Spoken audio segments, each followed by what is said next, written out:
ayan po mga ka-followers, nasa kwan kami po. Punta kaming mag-hunting po ng mga kwan para kwan. Yan po. Yan po.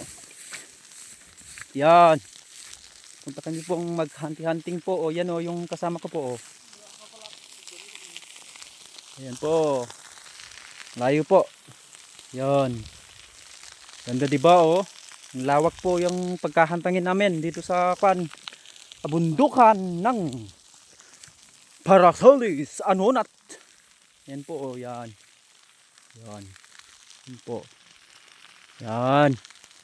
You can see this place in this mountain in this Parasolis. Yan po, yan yan eh. Yan. Ang ganda mga ka-followers. Yan, nakita nyo na po, yun yung tinatawag na Isabela Patad. Yan po, yan yan yan. Yan.